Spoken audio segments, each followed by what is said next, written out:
So when Margie Taylor Greene was running, she posted an anti-Semitic tweet. She had Islamophobic social media posts.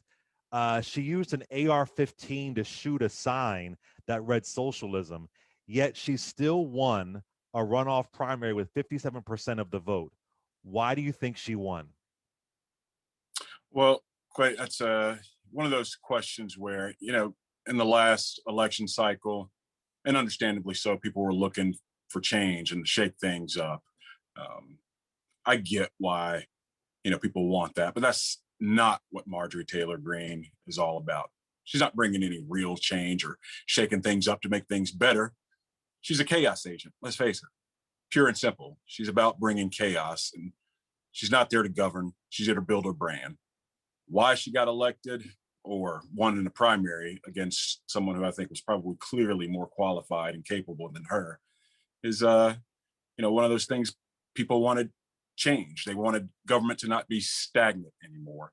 And we've seen that for several years. But she's not the solution to that. And right now I'm running to give people a choice. I'm sure you already know, in the primary or in the general election, she didn't have an opponent. He dropped out months before the election, and she basically ran unopposed.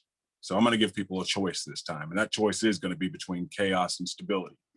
Between someone who said that 9/11 was a hoax versus someone like me who was serving the country on 9/11, and someone that said Parkland was also staged. That's we got to get rid of these crazy conspiracy theories and get back to governing and doing what's right for the American people. A servant leader is what I intend on being. So I hear you on that, but she did have other Republicans she was running against in the primary.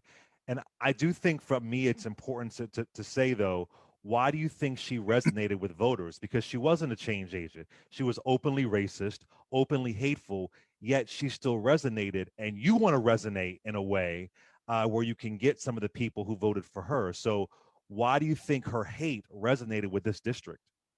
So I don't think it's I don't think a lot of people saw a lot of the things that she did that came out later with all of the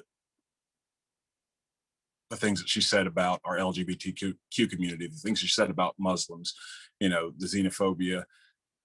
A lot of that came out later, after the primary, after she'd already been elected. I mean, I didn't see half of those things. I saw one video where, she was making some disparaging comments about Black and brown people. And at that time, I sent her a message and said, hey, you want to back off of those statements a little bit and, come back towards the center where most of us are? Crickets. Didn't hear anything back from her. But at that point in time, I was trying to help the Democrat get elected, who dropped out later, as I said before. And it became clear that she was going to be our next representative. And so I kept asking questions, nothing from her. But I think a lot of people didn't see all of that. And, let's be clear.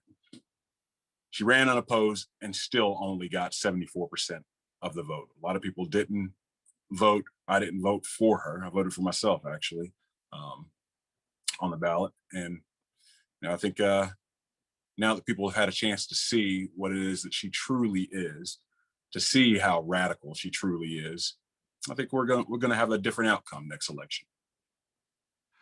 So Georgia's 14th congressional district was created by the census in 2010. Okay. It's never had a Democratic rep. The area is 85% white, which I think means something, especially in the South. Mhm. So why do you think you would be able to win? Well, I tell you, the people here of this district are kind, caring, and generous people. And I've been talking to people all summer long. To a person, they want real change. They want government to function for them.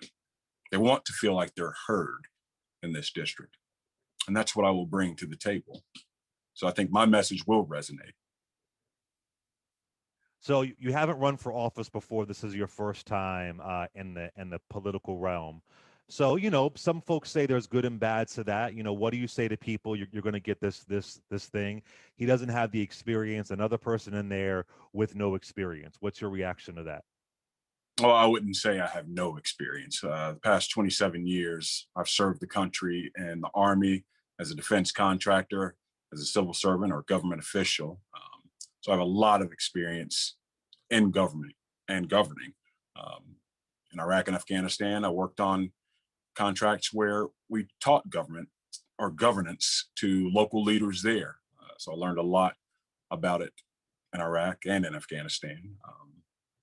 I come from a compliance background, so that's very important when it comes to the experience that it takes to go through doctrine and regulations and understand what it is that needs to be done and using best practices. I think Marjorie Taylor Greene had nearly as much experience as I did coming from running a gym. So I listen. I'm with you on that. So you mentioned your military background. How has your military background informed your politics? yeah, that's interesting. Coming from the background that I do come from, we were always nonpartisan. That's kind of an unsung rule. Actually, it is a rule, the Hatch Act, but we never really spoke about politics in the military and government contracting or as a government official. It's not something we did. We executed the missions. That was our job. And but I've been watching what's going on and I'm not happy with what I'm seeing lately. I'm not happy with the stagnation. That's not how things should work. For someone who truly loves this country the way I do, you just can't sit back and be silent and let people like Marjorie Taylor Greene, threaten everything that is we hold dear. Democracy in and of itself. She's a threat to democracy is the way I see it. So give me three things that you would focus on as far as your platform. What are three things that are really important to you that you think would help the 14th district? Well, it's three big things: jobs, small businesses, and I lump those together. Infrastructure's big here. Another thing is rural health care. And it's not just three: rural broadband. And a personal thing for me are veterans issues. So I'll give you five. But that's those are the most important things to me. And then if you talk about voter suppression bills, where Georgia was a proving ground, now you see Florida and Texas jumping on the bandwagon, and even Arizona. So we've got to push back on that. But those are the big issues that we'll be tackling throughout this campaign. Still early days. I mean, we're only 2 months into this thing, if you think about it. But those are the things we're focusing on, Clay. So on a national, I mean, I know the area is not predominantly black. Like I said, it's 85% white, but nonetheless, if you won, you would be part of the House of Reps and you would be voting. So on a national level, how would you grade Biden and Democrats so far in meeting the needs of black and brown communities in these first 100 and some days? The first 100 days, I think Biden's been focused more on, which is an important issue for black, is the COVID relief bill, and that's helped black and brown communities, as you know. So I'd probably give him a 93, 94, somewhere in that average. I think he's You think he's doing a good job? doing a good job. Gotcha. All right. He's So where do extending that olive branch to the Republican Party. He wants bipartisanship. However, they're not really accepting it. Mitch McConnell just came out and said, we're going to do everything to stop him. And that should tell you everything you need to know there. But he continued to extend a hand of friendship. That's what you need to do. Just because something's difficult doesn't mean that you stop. this area, though, Mr. Flowers, it is one of the reddest areas of Georgia. Mhm. Uh, when you think about winning and strategy, are there any conservative elements to you? Conservative elements that would traditionally might resonate with this area? We just talked about Joe Biden and how I graded him. Like Joe Biden, I feel that I'm a natural bridge builder. I grew up here, basically right next door in Alabama. This is home for me. Yeah, I spent almost a couple of decades overseas serving the country, but this is home to me. And I know the people here. They're good people. And I know it's hard for people to believe, seeing the representative that we sent to Washington. How could anyone in America possibly believe that? Like I said, the people here are kind, generous, caring people. and they want the same things you want. They want good education, a home, send their kids, to college or further. That's they want the same things you want. So we can work together. And I want to focus on things where we agree. But do they want the same things that I want? I mean, I want voting rights. I want an anti-lynching bill passed. Mhm. I want qualified immunity ended. I don't want a wild racist, who's following the young man who saw his classmates get shot and killed in Parkland. I mean, it doesn't. I mean, and you're from the area. It doesn't feel like they do. I sometimes feel like when I think of the reddest areas in the South and Georgia, that I'm not sure they're totally comfortable with my right to exist. So do they really want the same things that we want over here? I think they do. I want those things as well. Hmm.